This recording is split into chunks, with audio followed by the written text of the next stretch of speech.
Middle east एक ऐसा reason है जो हमेशा हमेशा न्यूज़ में रहता है, लेकिन क्या आप सभी ने कभी सोचा कि यहाँ इतने सारे कॉन्फ्लिक्ट्स क्यों होते हैं और ईरान, इज़राइल और दूसरी कंट्रीज़ के बीच टेंशन क्यों होता है? आज हम इस पूरी स्टोरी को स्टार्ट से लेकर आज तक सिंपल लैंग्वेज में समझाएंगे। आपको जो इस मैप में ये लाल रंग से स्क्वायर बॉक्स में दिख रहा है वो रीजन कहलाता है मिडिल ईस्ट, क्योंकि ये रीजन मिडिल इस जो दुनिया है उसके मिडिल में है and it is towards the east, so this region is known as Middle East. Let's go, आगे चलते हैं। मिडिल ईस्ट क्या है?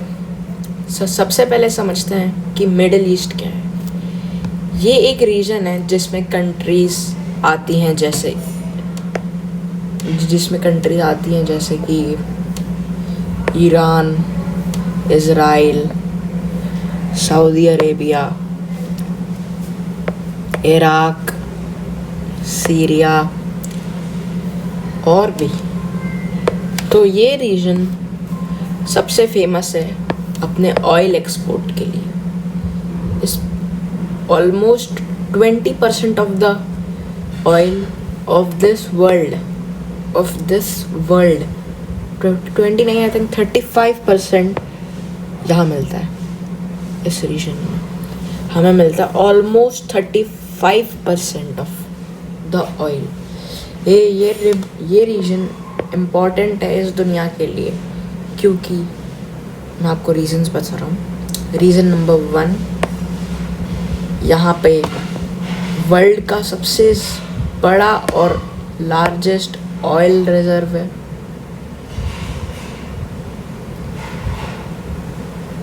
सेकेंड, ये यूरोप, एशिया और अफ्रीका के बीच में है। यस, ये यूरोप, एशिया और अफ्रीका के एकदम बीच में आता है और इसकी हिस्ट्री भी बहुत पुरानी है। देखिए, ये हैं पूरी की पूरी मिडिल ईस्ट की countries. Egypt, Saudi Arabia, Oman, UAE, Qatar, Yemen, Oman, Kuwait, Iraq, Iran, Turkey, Syria, Lebanon, Israel and Jordan. ये हैं सारी की सारी मिडिल ईस्ट कंट्रीज़। तो ये वीडियो मेरा मिडिल ईस्ट की रीसेंट वॉर पे नहीं है। ये वीडियो जो है ये मैं आपको समझा रहा हूँ इसमें कि what is middle east, students, what is middle east and middle east में ये वॉर क्यों चल रही है। देखिए, जो इज़राइल है उसका इस वॉर की तरफ को मोटिव है। देखिए, अभी समझना आपको। इज़राइल, ये कंट्री इज़राइल जो 1948 में जन्म ली थी पैलेस्टीन से, इसको बनाना है ग्रेटर इज़राइल। इसमें ये सीरिया को भी कैप्चर कर लेगा। सीरिया इसने ऑलरेडी कैप्चर करा ही हुआ है। लेबनान कैप्चर कर लेगा, जॉर्डन कैप्चर कर लेगा और इतना इजिप्ट और इतना सऊदी अरब और इराक, और इनका इराक भी इनका पूरा है।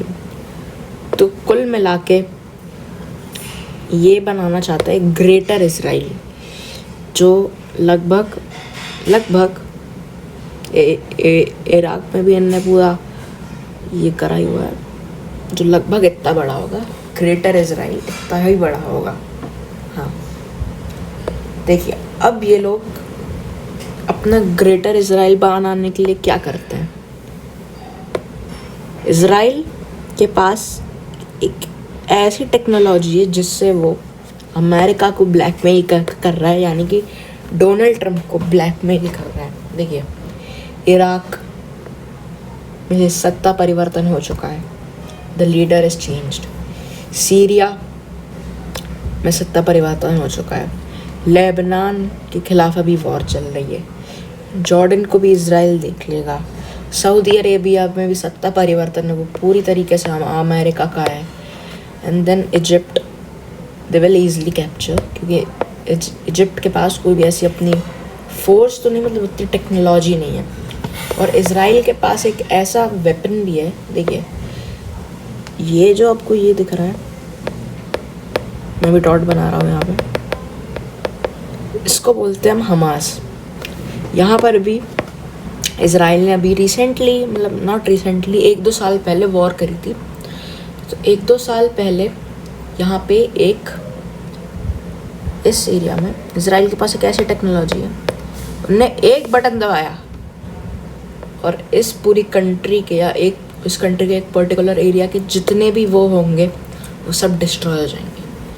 तो ये बना रहा है ग्रेटर इजराइल और इसका पूरा वो कर रहा है अमेरिका। और अभी रिसेंटली में मिडिल ईस्ट की वॉर में ये लोग ईरान में भी सत्ता परिवर्तन करवाना चाहते हैं। इनने तेहरान में बहुत मचाया आतंक, ठीक है, वो सब रहने देते हैं, वो सब हम लोग नेक्स्ट वीडियो में डिस्कस करेंगे, what actually happened in middle east war, ठीक है। तो अब हम लोग आगे बढ़ते हैं। Now let us talk about the history of middle east. पहले मिडिल ईस्ट का बड़ा पार्ट एक ही एम्पायर के कंट्रोल में था, उसका नाम था ओटोमान एम्पायर। यस गाइस, ये आप ये पूरा मिडिल ईस्ट देख रहे हैं, ये ईरान, यहाँ पर सऊदी अरेबिया, ये इजिप्ट, ये पूरा इतना एरिया, ये एक ही किंगडम था, उसका नाम था ओटोमान।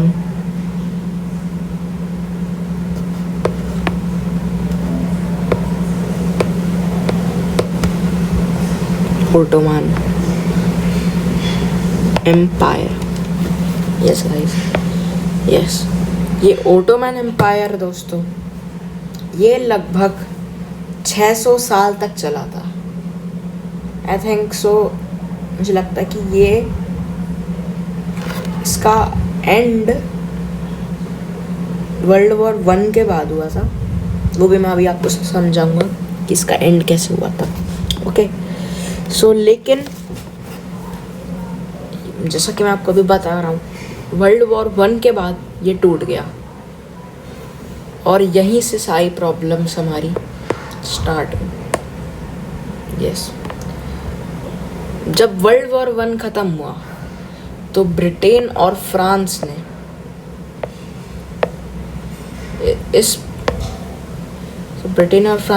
इस पूरे ओटोमान एम्पायर को टुकड़ों में बांट दिया और ये बनी मिडिल ईस्ट की कंट्रीज। उन्होंने यहाँ पे बॉर्डर्स बना दी, डिफरेंट बॉर्डर्स बना दी और इन सबको डिफरेंट एम्पायर्स में डिवाइड कर दिया। इससे अलग अलग ग्रुप्स एक कंट्री में आ गए और यही था कॉन्फ्लिक्ट्स का सीड, यहीं से सारे कॉन्फ्लिक्ट्स चालू हुए। हाँ, इजराइल का creation, this was the major turning point. हम लोग मिडिल ईस्ट का, अगर हम लोग ओल्ड मैप देखें जो अभी मेरे पास यहाँ पे नहीं है, तो ओल्ड मैप में मेरे पास है, yes, this is the old map of Israel. ये था इजराइल, ये 2 स्टेट्स में डिवाइड था, Jewish state and Arab state. तो आप ये जो देख रहे हैं जूइश स्टेट, ये बना इजराइल। ये जो जूइश स्टेट है ये पूरा इजराइल बना। देखिए ये पूरा यहाँ से ऐसे ऐसे ये पूरा बना Israel. And before the creation of Israel ये जो पूरा एरिया था, ये पूरा एरिया जो था, मतलब ये पूरा एरिया नहीं है, सॉरी गलती से, I am also even a student. और ये जो पूरा एरिया था ये था पैलेस्टीन, इसको हम बोलते थे पैलेस्टीन।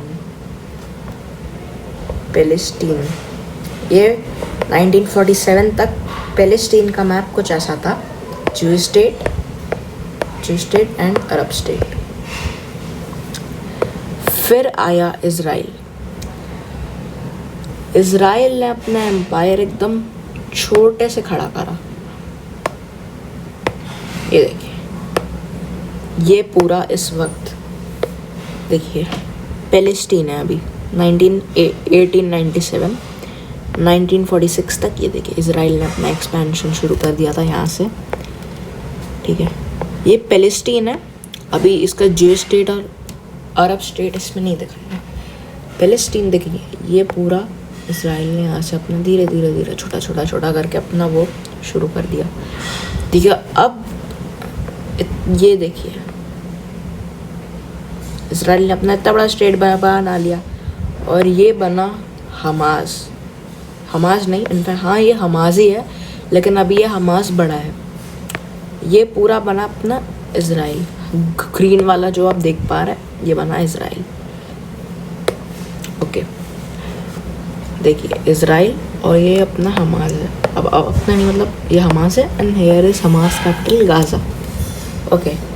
देखिए धीरे करके इज़राइल ने ये पूरा का पूरा जो अपना पैलेस्टीन था इसको हटा दिया और इस पैलेस्टीन एरिया को भी डिफरेंट कंट्रीज़ में डिवाइड कर दिया। देखिए 1917 बिफोर क्रिएशन ऑफ इज़राइल, 1946 से इज़राइल का ये क्रिएशन चालू हुआ। कुछ टाइम में इतना हो गया, कुछ टाइम में इतना हो गया। अब देखिए आप सभी लोग सोच रहे होंगे इज़राइल इतना छोटा सा है तो वो इतने बड़े कंट्रीज जैसे ईरान वगैरह को टैकल, उनके साथ वॉर कैसे कर लेता है। आइए देखिए, ये है इज़राइल पीपल की एक बात बड़ी खास होती है, दे हैव टेक्नोलॉजी। अगर आप कोविड-19 में अगर आपको पता होगा, जो इनने सबसे पहले वैक्सीन बनाई थी दैट कंट्री वाज इज़राइल, जिनने अपने सारे सिटीजन्स को वैक्सीनेट करा था सबसे पहले, वो कंट्री थी इज़राइल के पास टेक्नोलॉजी का ढेर है। हैकिंग में Israel is the best, okay. So इसी हैकिंग के चलते वो सारी कंट्रीज़ को हरा देता है। अमेरिका को ब्लैकमेल कर रहा है अभी करेंटली इज़राइल, जहाँ तक मुझे पता है, ठीक है। ये देखिए इज़राइल ऐसे बनते 1948 में इज़राइल बना। ये ज्यूश के लिए, जैसे मैंने आपको पहले दिखाया था, एक था ज्यूश स्टेट और एक था अरब स्टेट। तो इस टाइम पे अरब स्टेट को देखिए हम हमास आजकल बोलते हैं। जो येलो वाला आपको दिख रहा है ये है अरब स्टेट, और ये पूरा दिख रहा है ये है ज्यूश स्टेट। पहले ये पूरा पैलेस्टीन होता था, फिर पैलेस्टीन को इन्होंने 2 स्टेट्स में डिवाइड करा एंड देन उन 2 स्टेट्स को भी इज़राइल ने छोटा करा। ये ज्यूश के लिए एक होमलैंड के रूप में बनाया गया था, लेकिन प्रॉब्लम ये थी, ठीक है, जब यहाँ पे 1946 में इनने अपना ज्यूश ने अपना यहाँ पे राज चालू करा, तब एक प्रॉब्लम हो गई। वहाँ पे ऑलरेडी पैलेस्टीन्स रहते थे। इस वजह से अरब देश, this is Arab means Arab state, इनका और इज़राइली लोगों का कॉन्फ्लिक्ट चालू हो गया। इसी से पूरे मिडल ईस्ट की ये वॉर बाद में चालू होने का रीज़न बना, ठीक है। Now the Arab Israel wars. Arab और इज़राइल की 3 वॉर्स हुई थी। 1948 war, 1967 war and 1973 war. Israel के बनने के बाद अरब और इसराइल की ये 3 वॉर हुई। इन वॉर्स ने टेंशन को और भी ज़्यादा बढ़ा दिया। पैलेस्टीन इशू आज तक गाइस एक मेजर कॉन्फ्लिक्ट है। यस, ऑयल का इम्पोर्टेंस मिडिल ईस्ट में देखिए, ऑयल हमें कहाँ मिलता है? ओमान में मिलता है, सऊदी अरेबिया में मिलता है, ईरान में मिलता है।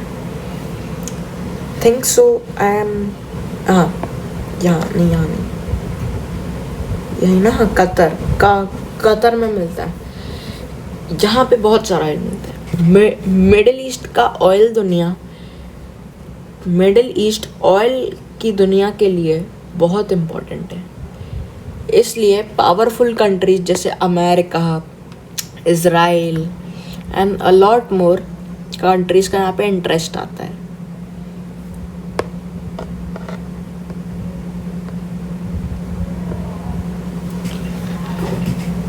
इकोनॉमी और पॉलिटिक्स यहाँ पे बहुत वो हुई हैं। इसका भी आपको नेक्स्ट एग्जाम्पल पता चल ही जाएगा। नेक्स्ट टॉपिक होगा मेरा ईरान रिवॉल्यूशन।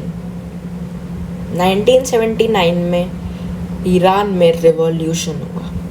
ईरान एक इस्लामिक रिपब्लिक बन गया। फ्रॉम दिस ईयर द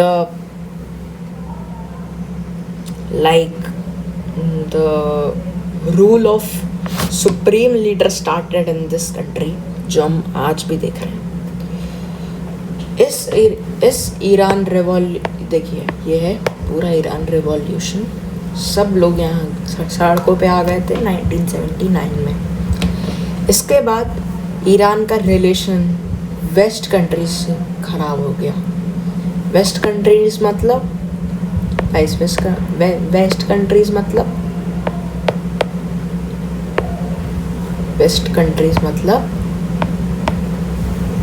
ये ईरान,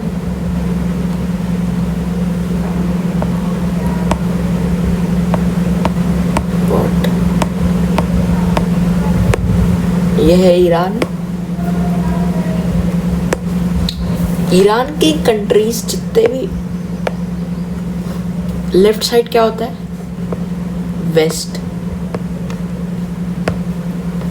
जितने भी कंट्रीज ईरान के वेस्ट में थी, मीन्स इराक से तो अच्छा था, बाद में जाके ख़राब हुआ।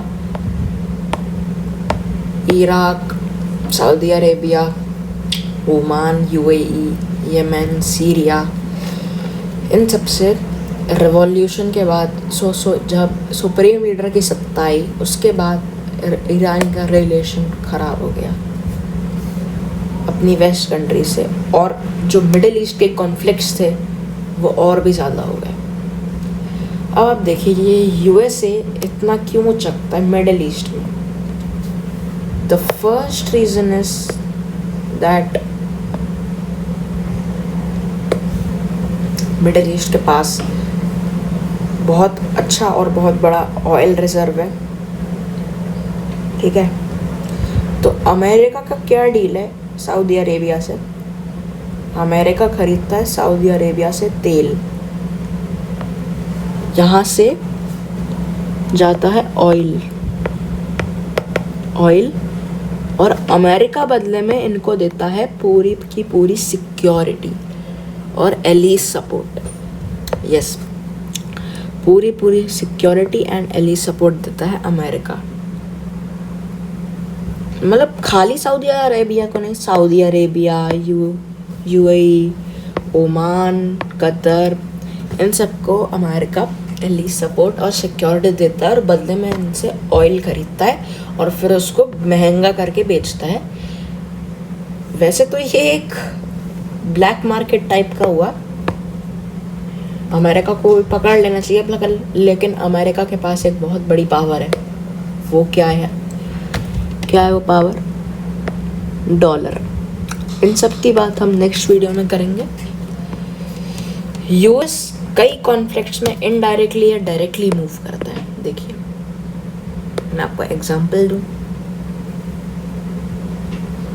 जैसे अभी कॉन्फ्लिक्ट चलते हैं इजराइल और ईरान के, कॉन्फ्लिक्ट्स इन दोनों के चलते हैं, लेकिन ये कहाँ से आ रहा है लेकिन ये अमेरिका पंचायती में यहाँ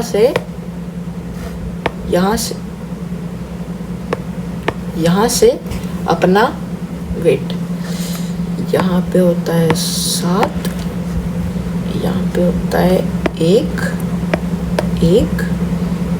2, 3, 4, 5, आई थिंक सो कुछ ऐसा ही नंबर होता है। ठीक है, ये भेज दिया अपना, नहीं 4, 5, ये भेज दिया अपना 5वां बेड़ा यहाँ पे, और अपना दूसरा बेड़ा भी, मतलब दूसरा नहीं, जो इनके पास रहते हैं वो भेज दिया यहाँ से यहाँ। अब आप देखिए यूएस का इन कॉन्फ्लिक्ट्स में कैसे अंतर है। यूएस ठहरा यहाँ पे, Israel is somewhere here and Iran is this. देखिए जिससे हम लोग बोले इनडायरेक्टली मूव करता है वो कॉन्फ्लिक्ट्स में यूएसए, तो हम अफ़गानिस्तान का एग्जांपल ले सकते हैं। यहाँ पर अफ़गानिस्तान है, यहाँ पर नहीं, इनफैक्ट यहाँ पे अफ़गानिस्तान है, तो वो इन कॉन्फ्लिक्ट्स में आता है इनडायरेक्टली, और डायरेक्टली इन कॉन्फ्लिक्ट्स में आता है। इसका हमने भी इस मिडिल ईस्ट वॉर में एग्जांपल देख ही लिया है। यस, मॉडर्न टेंशन्स, ये है हमारा नेक्स्ट टॉपिक। आज के टाइम पर कॉन्फ्लिक्ट्स और भी ज़्यादा कॉम्प्लेक्स हो चुके हैं। यस, प्रॉक्सी वॉर्स होती है। प्रॉक्सी वॉर का मतलब अगर आपको नहीं पता है, मतलब कि डायरेक्ट वॉर नहीं, लेकिन जैसे कि डायरेक्ट वॉर में क्या होता है, मैं आपको एक्सप्लेन करता हूँ अच्छे से। डायरेक्ट वॉर में वॉर का ऐलान हो जाता है कि ये भी इसको मारेगा, ये भी इसको मारेगा, ठीक है, अटैक्स चलते रहते हैं। लेकिन प्रॉक्सी वॉर में क्या होता है, let's take the example of India and Pakistan. ये रहा पाकिस्तान, सपोज कर लेते हैं ये है इंडिया, बहुत गंदा है लेकिन सपोज कर लेते हैं ये है इंडिया। पाकिस्तान मारेगा इंडिया पे बम या कोई टेररिस्ट अटैक करेगा, तो इंडिया भी पाकिस्तान पे बम मारेगा, उसके बाद वो शांत हो जाएगा पाकिस्तान। मतलब एक के ऊपर एक के बाद अटैक करते रहते हैं, ठीक है। ये है different groups or alliances. Yes, different groups or alliances.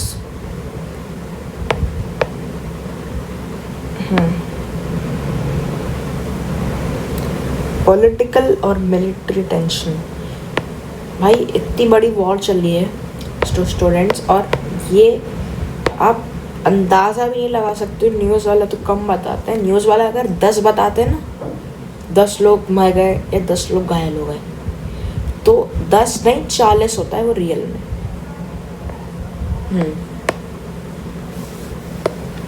Okay, now हम चलते हैं ईरान वर्सेस इजराइल। ये होगा हमारा last topic, Iran versus Israel. Iran और इजराइल के बीच में टेंशन काफ़ी ज़्यादा स्ट्रॉन्ग हो चुका है। दोनों कंट्रीज़ एक दूसरे पे ट्रस्ट नहीं करती, अपनी सिक्योरिटी को प्रायोरिटी देती हैं, and for this all reasons only ये मिडिल ईस्ट की वॉर चालू हुई है।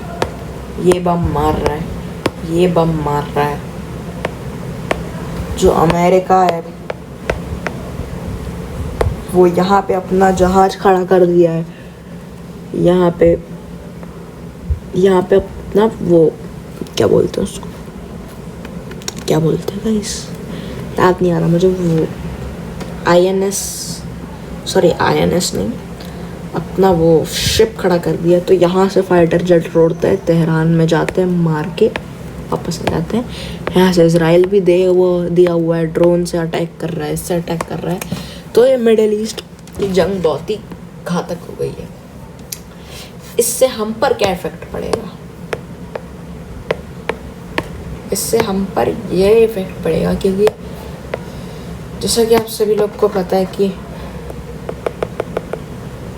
मिडिल ईस्ट एक बहुत ही बड़ा ऑयल, LPG एंड गैसेस का सप्लायर है। तो इससे हम पर ये इफ़ेक्ट पड़ेगा कि पेट्रोल के प्राइसेस बढ़ जाएंगे, ये इकनॉमी पर इम्पैक्ट होगा, ये इकनॉमी गिर जाएगी इस दुनिया की, मतलब पूरी दुनिया की नहीं, इकनॉमी, ये जो इकनॉमी शब्द है